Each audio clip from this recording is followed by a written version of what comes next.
তার পরিণতি আমরা দেখেছি। বাংলাদেশের মানুষ আবার কোনো মঞ্চস্থ নির্বাচনের দিকে যেতে চায় না।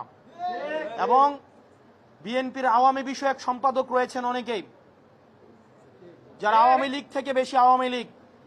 বিএনপির আওয়ামী লীগ বিষয়ক সম্পাদক যারা রয়েছেন তাদের মধ্যে অন্যতম রুমিন ফারহানা, আওয়ামী লীগের সুবিধাভোগী, আওয়ামী লীগের ফ্ল্যাটভোগী, এবং যারা গুন্ডা দিয়ে নির্বাচন কমিশনকে ঠান্ডা করে দিতে চায়, যারা একটা প্রেসক্রিপটিভ ইলেকশনের দিকে আবার যেতে চায়।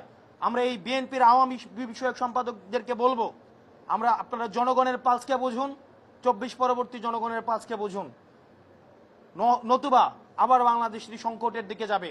এবং তাদের কারণেই আমরা বিশ্বাস করতে চাই বিএনপি এখনো পর্যন্ত গুন্ডাতন্ত্র, তারা যেই বিএনপির এই ফজলু সাহেব, উনাকে এখনো পর্যন্ত আমরা সম্বোধন করছি, সম্মান দেখাচ্ছি, কিন্তু উনি যে ধরনের বক্তব্য দিচ্ছেন এবং রুমিন ফারহানা যে ধরনের বক্তব্য দিচ্ছেন, যে ধরনের কার্যক্রম পরিচালনা করছেন, আমরা ধরে নিব এগুলো হচ্ছে বিএনপির হাই কমান্ডের ইনস্ট্রাকশন। এবং আজকের নির্বাচন কমিশনে যেই ঘটনাটি ঘটেছে সেই বিষয়ে বিএনপি কি অবস্থান নেয় সেটির প্রতি আমরা নজর রাখব।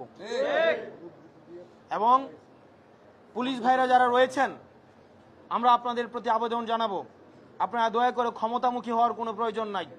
আপনারা দেখেছেন নির্বাচনের আগের রাতে যে ওসিরা, যে এসপিরা, যে পুলিশরা টাকা খেয়ে নির্বাচন করে দিয়েছে, আমিরামিন নির্বাচন করে দিয়েছে, তাদের আজকে পরিণতি কি হয়েছে।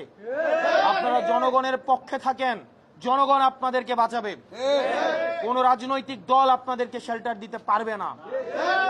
যদি জনগণ আপনাদের পাশে থাকে